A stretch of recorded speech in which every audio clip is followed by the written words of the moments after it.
Hello and welcome Divya career classes में आप सभी का स्वागत है। मैं हूं सिद्धार्थ और मैं करवाने वाला हूं आप सभी को क्लास 10th का प्रीवियस ईयर्स ऑब्जेक्टिव क्वेश्चंस का पूरा सॉल्यूशन। तो देर किस बात की, चलिए वीडियो शुरू करते हैं और पढ़ना शुरू करते हैं। और सबसे पहले आज जो हम सोल्व करने वाले हैं, जिसका सॉल्यूशन करने वाले हैं, वो क्वेश्चंस जो हैं वो 2011 यानी कि जो 2011 में पूछा गया, 2011 में जितने भी क्वेश्चंस पूछे गए हैं उसका मैं सॉल्यूशन करवाने वाला हूं। और वो चैप्टर का सॉल्यूशन जो है वो साइंस के हैं, ठीक है। साइंस के जितने भी क्वेश्चंस आए हैं 2011 में पूछे गए ऑब्जेक्टिव में, मैं क्या करवाने वाला हूं, उसका सॉल्यूशन करवाने वाला हूं। तो चलिए, सबसे फर्स्ट क्वेश्चन जो है, हीलियम कैसा तत्व है? हीलियम कैसा तत्व है? फर्स्ट क्वेश्चन है हीलियम कैसा तत्व है। तो हीलियम, आपको मैं बता दूं कि हीलियम जो है एक आकीरीय तत्व है। हीलियम एक आकीरीय तत्व है और मैंने बताया है कि आकीरीय तत्व किसे कहते हैं? जिस तत्व के आयतन कक्षा में 8 इलेक्ट्रॉन होते हैं वो आकीरीय तत्व होते हैं। आकीरीय तत्व से और कौन कौन से क्वेश्चन बनते हैं? देखिए, सबसे पहले इसकी संख्या, आकीरीय गैसों की संख्या कितनी होती है? आकीरीय तत्व की संख्या 6 होती है। और इसके बाह्यतम कक्षा में कितने इलेक्ट्रॉन पाए जाते हैं? बाह्यतम कक्षा में इलेक्ट्रॉन कितने होते हैं? 8 इलेक्ट्रॉन्स होते हैं, ठीक है। और इसे कौन सा वर्ग में रखा गया है? इसे कौन सा वर्ग में रखा गया? आवर्त सारणी में इसे शून्य वर्ग या तो 18वां वर्ग में रखा गया है। तो मेरे प्यारे बच्चों, इससे जो जो क्वेश्चंस बनते थे मैंने बोर्ड पे लिख दिया है कि हीलियम जो है, हीलियम कैसा तत्व है? तो हीलियम एक क्या है? आकीरीय तत्व होता है। इसके बाह्यतम कक्षा में कितने इलेक्ट्रॉन होते हैं? 2 इलेक्ट्रॉन होते हैं। लेकिन इसे आकीरीय गैसों की श्रेणी में इसलिए रखा गया क्योंकि इसका जो सेल है वो पूर्ण रूप से कंप्लीटेड है, इसे और भी इलेक्ट्रॉन्स की जरूरत नहीं होती है। नेक्स्ट क्वेश्चन कहता है, जल में हाइड्रोजन तथा ऑक्सीजन की परमाणु संख्याओं का अनुपात होता है। जल में हाइड्रोजन तथा ऑक्सीजन, यानी कि जल में हाइड्रोजन और ऑक्सीजन का अनुपात कितना होगा? परमाणु संख्याओं का अनुपात। तो जल का पहले नंबर फॉर्मूला लिख लेते हैं। जल का फॉर्मूला होता है H2O। जल क्या क्या चीज से मिला होता है? हाइड्रोजन और ऑक्सीजन से। तो यहाँ पे आप देख सकते हैं हाइड्रोजन कितनी है? 2 है। ऑक्सीजन कुछ नहीं तो कितना है? यहाँ पे अगर एक जो है एक नहीं लिखा जाता है तो हाइड्रोजन और ऑक्सीजन का अनुपात कितना हो गया? 1 हो गया। पूछा है हाइड्रोजन और ऑक्सीजन का अनुपात, तो 2 अनुपात 1 हमारा क्या हो जाएगा? आंसर हो जाएगा। कभी कभी एग्जाम में आपको कंफ्यूज करने के लिए ऑक्सीजन और हाइड्रोजन का अनुपात पूछ देगा, फ्लिप कर देगा, तो वहां पे क्या हो जाएगा? आंसर 1:2 हो जाएगा। यदि हाइड्रोजन और ऑक्सीजन का परमाणु संख्याओं का अनुपात पूछे तो कितना आंसर हो जाएगा हमारा? 2:1 हो जाएगा। लेकिन जब हमारा क्वेश्चन पूछे कि हाइड्रोजन और ऑक्सीजन के जगह पे ऑक्सीजन और हाइड्रोजन का अनुपात पूछ दे तो इसकी संख्या कितनी होगी? 1:2 होगी, ठीक है ना। तो जल में हाइड्रोजन और ऑक्सीजन का अनुपात कितना होता है? 1:2 होता है। 1:2 कितना होता है? 2 होता है, ठीक है। चलिए नेक्स्ट क्वेश्चन की ओर बढ़ते हैं। हमारा तीसरा जो क्वेश्चन है वो कह रहा है आवर्त सारणी में कितने आवर्त हैं? आवर्त सारणी में कितने आवर्त है? आवर्तों की संख्या। तो हमारा जो आवर्त सारणी होता है मेरे प्यारे बच्चों, इस प्रकार से जो हमारा आवर्त सारणी होता है,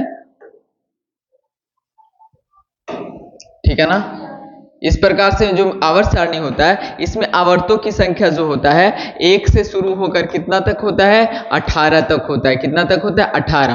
और 18वां जो वर्ग होता है उसको कहा जाता है शून्य वर्ग। किसे क्या कहा जाता है? शून्य वर्ग। तो जो खड़ी रेखा है, जो खड़ी रेखा है उसको कहा जाता है आवर्त। जो खड़ी रेखा है उसको क्या कहा जाता है? आवर्त कहा जाता है। और जो पड़ी रेखा है, पड़ी मतलब जो सोया हुआ है, इस प्रकार से जो ऐसे है, इसे कहा जाता है जो खड़ी रेखा है उसे कहा जाता है वर्ग। क्या कहा जाता है? वर्ग कहा जाता है। और जो सोई रेखा है उसे कहा जाता है आवर्त कहा जाता है। क्या कहा जाता है? आवर्त। तो आवर्त सारणी में पूछ रहा है कि आवर्त सारणी में कितने आवर्त हैं? तो आवर्त, देखिए आवर्त सारणी में जो है 7 आवर्त है। आवर्त सारणी में आवर्तों की संख्या कितनी है? 7 आवर्त। आवर्त सारणी में आवर्तों की संख्या 7 है। वर्गों की संख्या 18 है। वर्गों की संख्या 18 है। आवर्त सारणी में आवर्तों की संख्या 7 है, वर्गों की संख्या 18 है। एक चीज और यहाँ पे याद रखिएगा, आप याद रखने वाली बात क्या है, ये जो है आधुनिक आवर्त सारणी के अनुसार है, लेकिन यदि पूछ देगा मेंडलीफ के आवर्त सारणी में, तो देखिए आधुनिक आवर्त सारणी का पिता मोसले को कहा जाता है। आवर्त सारणी की बात आती है तो आवर्त सारणी में हम लोग 2-4 क्वेश्चन एक्स्ट्रा लगा लेते हैं कि आवर्त सारणी का खोज किसने किया था, शुरुआत किसने किया था। तो सबसे पहले आवर्त सारणी बनाने का श्रेय जाता है मेंडलीफ को जाता है। किसे जाता है? मेंडलीफ ने क्या किया था, सबसे पहले आवर्त सारणी बनाया था। लेकिन यदि बात करें आधुनिक आवर्त सारणी का, तो आधुनिक आवर्त सारणी बनाने का श्रेय जाता है जो मोसले को जाता है। किसे जाता है? मोसले। मौजले से याद रखिएगा, मोसले, मौजले से याद रखिएगा, मोसले। और जो मेंडलीफ का आवर्त सारणी में आवर्तों की संख्या 7 थी और वर्गों की संख्या 8 थी, लेकिन आधुनिक आवर्त सारणी में कितना है? आवर्तों की संख्या 7 है और वर्गों की संख्या कितना है? 18 है। तो मेरे प्यारे बच्चों, आवर्त सारणी में कितने आवर्त होते हैं? 7 आवर्त होते हैं। वर्ग कितने होते हैं? 18 होते हैं। चलिए ठीक है, आगे बढ़ते हैं। सिलिका क्या है? सिलिका धातु है, अधातु है, उपधातु है? हमारे पास जो ऑप्शंस हैं, सिलिका क्या है? धातु है, अधातु है, उपधातु है। तो देखिए सिलिका जो होता है एक प्रकार का क्या होता है, जैसे कि और जो होते हैं अयस्क जो होते हैं, अयस्क में उपस्थित क्या होता है? अयस्क में उपस्थित अशुद्धि, जिसे हम लोग क्या कहते हैं? तो गैंग कहते हैं। अयस्क में उपस्थित अशुद्धि को क्या कहते हैं? गैंग कहते हैं। और वही गैंग का यह एक उदाहरण है सिलिका, SiO2। सिलिका जो होता है अयस्क में उपस्थित एक प्रकार के अशुद्धि होता है, ठीक है। और सिलिका जो होता है ना तो धातु है, ना तो अधातु है, ना तो उपधातु है। वो क्या है? यहाँ पे क्या हो जाएगा हमारा? नॉन ऑफ दिस हो जाएगा। सिलिका क्या है? एक गैंग है। सिलिका क्या है? एक गैंग है, अयस्क में उपस्थित अशुद्धि है। देखिए मेरे प्यारे बच्चों, आप गड़बड़ा जाइएगा। कैसे गड़बड़ा जाइएगा? क्योंकि आपको लगेगा सिलिकॉन, सिलिकॉन, सिलिकॉन से आपको समझ में आ जाएगा कि सिलिकॉन, शायद ये सिलिकॉन लिखा हुआ, तो सिलिकॉन में मत फंस जाइएगा। सिलिकॉन इसे नहीं समझने का भूल करिएगा, ये सिलिका है। क्या है? सिलिका है, ठीक है। सिलिकॉन जो होता है, सिलिकॉन धातु है, लेकिन सिलिका जो है गैंग है। चलिए नेक्स्ट क्वेश्चन। OH का क्रियाशील मूलक किसका है? OH, OH जो है, OH किसका क्रियाशील मूलक है? OH जो है अल्कोहल का क्रियाशील मूलक है। किसका क्रियाशील मूलक है? अल्कोहल। OH अल्कोहल, अल्कोहल का क्रियाशील मूलक है OH, ठीक है। चलिए इस क्वेश्चन पे आगे बढ़ते हैं। इस क्वेश्चन का डील हमने कर लिया, अब आगे बढ़ते हैं। प्राकृतिक में ऑक्सीजन का संतुलन कैसे बना होता है? देखिए प्रकृति में जो ऑक्सीजन होता है मुख्य तौर पे एक ही चीज से बनता है, वो क्या है? और वो चीज जो है वो हमारा none other than photosynthesis. Photosynthesis से ही क्या बनता है? फोटोसिंथेसिस से ही क्या बनता है? प्राकृतिक में फोटोसिंथेसिस के कारण ही क्या होता है? फोटोसिंथेसिस के कारण ही क्या बनता है?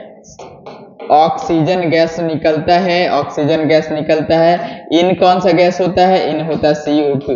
तो इसका संतुलन जो है प्राकृतिक में ऑक्सीजन का संतुलन जो होता है प्रकाश संश्लेषण की क्रिया से होता है। कौन सी क्रिया से?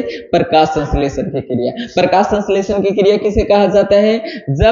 जब हरे पेड़ पौधे सूर्य के प्रकाश की उपस्थिति में एवं वायुमंडल में उपस्थित कार्बन डाइऑक्साइड को ग्रहण करके एवं अपने जड़ के द्वारा जल और खनिज लवण को क्या करती है? ग्रहण करती है। इसके फल स्वरूप जो होता है वो क्या करती है? भोजन का निर्माण करती है। अपने अंदर क्या करती है? भोजन का निर्माण करती है। और भोजन में क्या होता है? कार्बोहाइड्रेट होता है, ठीक है, ऑक्सीजन होता है। तो इन सब चीजों का निर्माण करती है, उसे ही कहा जाता है प्रकाश संश्लेषण। जब हरे पेड़ पौधे सूर्य के प्रकाश की उपस्थिति में खनिज लवण की सहायता से क्या करती है?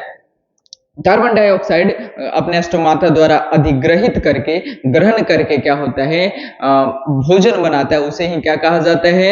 उसे कहा जाता है प्रकाश संश्लेषण। तो हमारा आंसर क्या हो जाएगा? प्रकाश संश्लेषण के द्वारा। प्राकृतिक में ऑक्सीजन का संतुलन कैसे बना होता है? प्रकाश संश्लेषण के द्वारा। और प्रकाश संश्लेषण से हम क्या करते हैं? एक दो और एक्स्ट्रा क्वेश्चन कर लेते हैं। हम लोगों को काम है सीखना, हम लोगों का काम है सीखना, ठीक है ना। हम लोगों का जो काम है वो सीखना है। थोड़ा सा क्या कर लेते हैं, इसमें एक्स्ट्रा सीख लेते हैं।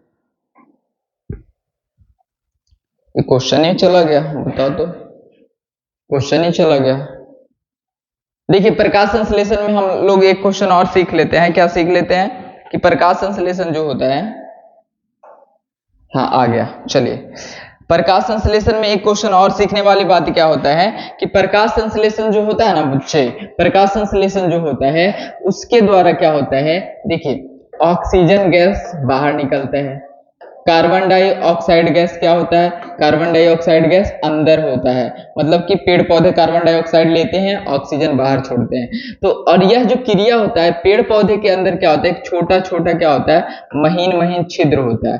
क्या होता है, छोटा छोटा महीन महीन क्या होता है, छिद्र होता है। उस छिद्रों को कहा जाता है अस्टोमाटा। क्या कहा जाता है, अस्टोमाटा। अस्टोमाटा हिंदी में इसको बोलते हैं रंध्र। तो बोलेगा कि जो होता है पेड़ पौधे श्वसन क्रिया किसके द्वारा करते हैं, तो किसके द्वारा करते हैं, अस्टोमाटा के द्वारा करते हैं। किसके द्वारा करते हैं, अस्टोमाटा या तो रंध्र के द्वारा करते हैं। पेड़ पौधे में क्या होता है, खनिज लवण को जड़ से तनाओं तक कौन पहुंचाता है, तो जाइलम पहुंचाता है। कौन सा ऊतक पहुंचाता है, जाइलम पहुंचाता है। कौन सा ऊतक पहुंचाता है, जाइलम। पेड़ पौधे का रंग जो होता है हरा किसके कारण होता है, तो हरित लवक के कारण, जिसको कहते हैं क्लोरो। हरित लवक में एक चीज पाया जाता है क्लोरोफिल। क्लोरोफिल के कारण ही क्या होता है, पेड़ पौधे का रंग हरा होता है। तो प्रकाश संश्लेषण में हम इन सब चीजों को सीख लिए। चलिए आगे बढ़ते हैं। पौधों में श्वसन क्रिया के अंतर्गत एटीपी होना चाहिए। एटीपी टूटने से कौन सा ऊर्जा मुक्त होता है, कितनी ऊर्जा मुक्त होता है, मतलब कितना ऊर्जा मुक्त होता है, 1 kg 2 kg 3 kg, कितना कैलोरी ऊर्जा मुक्त होता है। तो देखिए 30.5 किलो जूल पर मोल क्या होता है, मुक्त होता है। इसको आप डायरेक्ट याद रख लीजिएगा, रट के याद रख लीजिएगा कि पौधे में जब श्वसन की क्रिया होती है तो श्वसन की क्रिया के अंतर्गत कितना ऊर्जा मुक्त होता है, तो 30.5 किलो जूल पर मोल होता है, किलो जूल पर मोल होता है। ठीक है ना। नेक्स्ट क्वेश्चन, तो पौधों में श्वसन की क्रिया के दौरान 30.5 किलो जूल पर मोल क्या होता है, ऊर्जा मुक्त होता है। नेक्स्ट क्वेश्चन कहता है मानव हृदय में कितने कोष्ठक होते हैं। तो मानव का जो हृदय होता है उसमें 4 कोष्ठक होते हैं। कितने कोष्ठक होते हैं, 4 कोष्ठक होते हैं। कौन कौन सा होता है, देखिए बायां अलिंद और बायां निलय, बायां अलिंद और बायां निलय, और दायां अलिंद और दायां निलय, दायां निलय, यानी कि बायां अलिंद बायां निलय, दायां अलिंद दायां निलय। यानी कि हृदय में कितने कोष्ठक होते हैं, 4 कोष्ठक होते हैं, जिसका नाम मैंने क्या किया है, बोर्ड पे मेंशन कर दिया है। चलिए नेक्स्ट क्वेश्चन,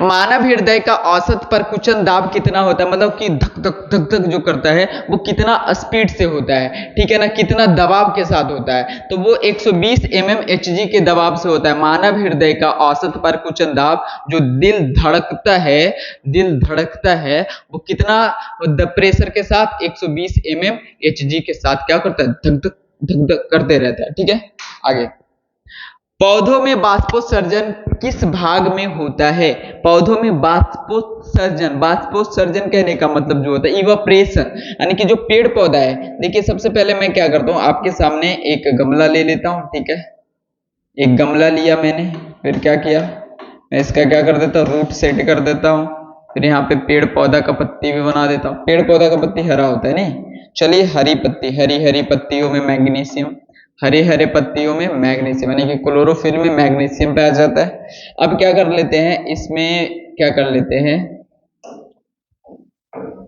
ठीक है ना, पेड़ पौधा देखो मुझे ज्यादा अच्छे, तो मेरी ड्राइंग तो खराब है कि नहीं, लेकिन काम चलाओ मुझे आता है, काम कैसे चलाया जाए ड्राइंग से। जो फिजिक्स का है, बायोलॉजी का है, इन सब चीजों का ड्राइंग मुझे थोड़ा बहुत आता है।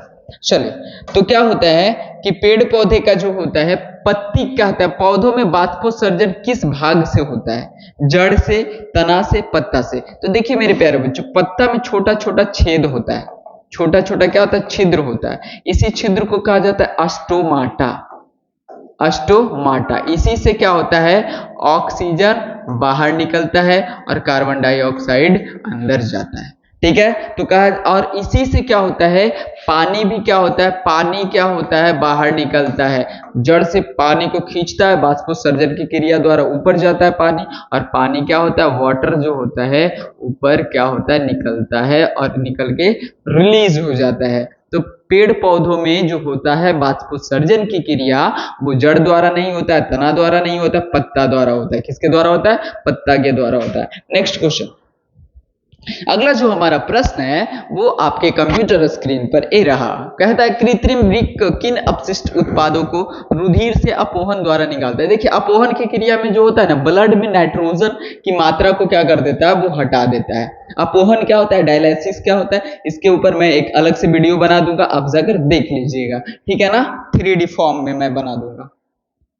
हाइड्रोजन में प्रजनन किस विधि से होता है, सॉरी हाइड्रा एक प्रकार का क्या होता है, जीव होता है। ठीक है ना, हाइड्रा हो गया, पैरामीशियम हो गया, इवलिना हो गया, ये सब कुछ होता है, एक कोशिकीय जीव होता है। और इसमें प्रजनन किस विधि द्वारा होता है, तो देखिए इसमें प्रजनन जो होता है वो होता है मुकुलन विधि द्वारा। किसके द्वारा, मुकुलन। हाइड्रा में क्या होता है, मुकुलन द्वारा क्या होता है, प्रजनन होता है। नेक्स्ट क्वेश्चन, प्रजनन की बहुत सारी विधियां, देखिए जो होते हैं परपोषी जीव होते हैं, जो परजीवी होते हैं, उनमें अनेक प्रकार से क्या होते हैं, जो होते हैं प्रजनन की विधियां होता है। द्विविखंडन विधि हो गया, मतलब मुकुलन विधि हो गया। तो इस प्रकार का जो होता है उसमें मुकुलन विधि होता है। हाइड्रा में कौन सा प्रजनन की विधि होता है, मुकुलन विधि। कौन सा विधि है, मुकुलन विधि। नेक्स्ट जो क्वेश्चन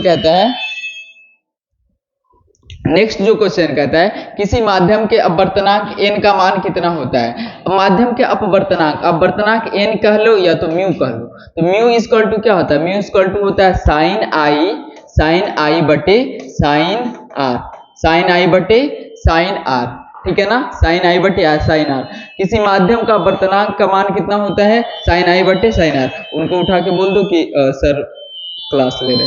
ठीक है, किसी माध्यम का अपवर्तनांक का मान कितना होता है, तो माध्यम के अपवर्तनांक का मान कितना होता है, साइन आई बटे साइन आर होता है। कितना होता है, साइन आई बटे साइन आर होता है। यानी कि कहने का मतलब जो हो गया मेरे प्यारे बच्चों, कि किसी माध्यम का अपवर्तनांक जो होता है वो साइन आई बटे साइन आर होता है। इसका मतलब क्या हो गया, अपवर्तनांक जो होता है, अपवर्तनांक की परिभाषा भी मैंने आप लोगों को बताई है। और अपवर्तनांक जो होता है वो किन किन चीजों पे निर्भर करता है, ये भी मैंने आपको बताया है। और दूसरा जो स्नेल का ये जो अपवर्तनांक का फॉर्मूला है वो कहां से आया, वो स्नेल के नियम से आया। कहां से आया, स्नेल के नियम से। स्नेल का नियम जो होता है, स्नेल का नियम किसे कहते हैं, किसी माध्यम में, देखिए किसी मतलब विशेष वर्ण के लिए, ठीक है ना, किसी विशेष वर्ण के लिए आपतन कोण की जया अर्थात साइन आई तथा अपवर्तन कोण की जया अर्थात साइन आर का अनुपात एक नियतांक होता है, जिसे म्यू से सूचित किया जाता है। इसे ही कहा जाता है स्नेल का नियम। तो म्यू स्नेल का नियम से ही होता है, अपवर्तनांक को डिसाइड किया जाता है,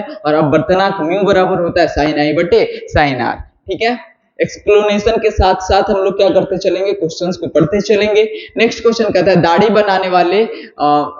बनाने में कौन सा दर्पण का उपयोग किया जाता है। तो दाढ़ी बनाने वाला जो मिरर होता है वो कौन सा मिरर होता है, वो अवतल होता है। अवतल दर्पण से ही दाढ़ी बनाया जाता है। यानी कि जो सैलून होता है, सैलून्स वगैरह में जो होता है अवतल दर्पण लगा होता है। क्या लगा होता है, कनकेव मिरर लगा होता है। ठीक है ना, चलिए नेक्स्ट क्वेश्चन।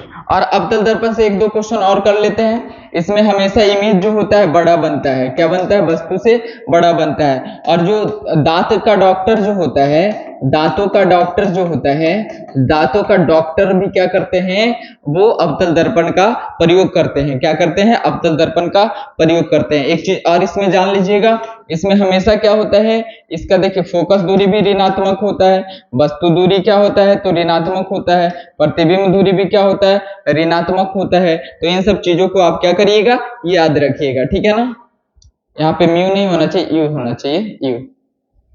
नेक्स्ट, स्पेक्ट्रम में किस रंग का किरण का झुकाव अधिक होता है। स्पेक्ट्रम किसे कहते हैं, स्पेक्ट्रम कहने का मतलब जो होता है, जो हम लोग प्रिज्म कहते हैं, वर्ण विक्षेपण जो कहते हैं, ठीक है ना। तो वर्ण विक्षेपण के दौरान जो होता है एक पर्दा लगा होता है, उस पर्दा पर क्या होता है, 7 रंग का एक पट्टी प्राप्त होता है। जैसे कि मान लिया जाए हमारा क्या हो गया, एक मिनट हम इसको क्या कर लेते हैं, ड्रॉ कर लेते हैं, ठीक है ना।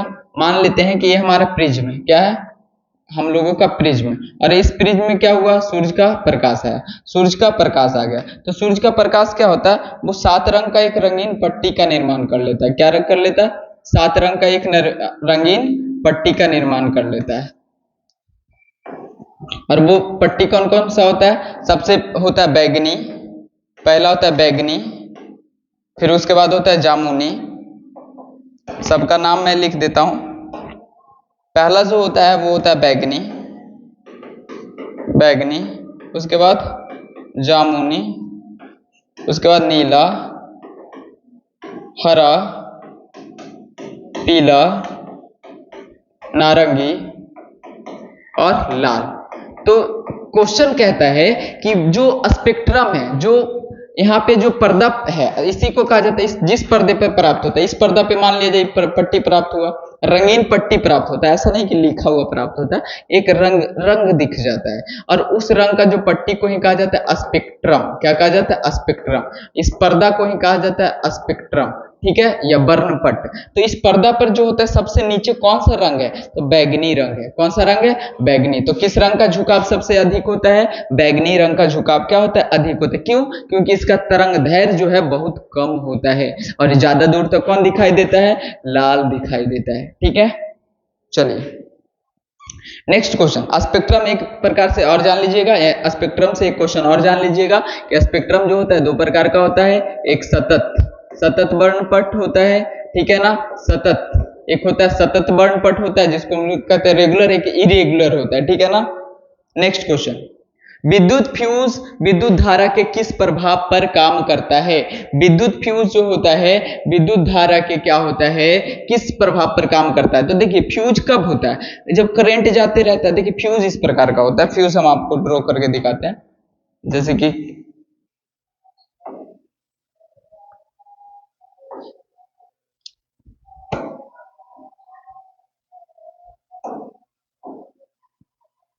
अब देखिए यहाँ पे एक पतला सा तार जोड़ दिया जाता है, पतला सा क्या कर दिया जाता है, इस प्रकार से एक तार जोड़ दिया जाता है, इसमें पतला सा ऐसे तार जोड़ दिया जाता है, पतला सा तार जोड़ दिया जाता है।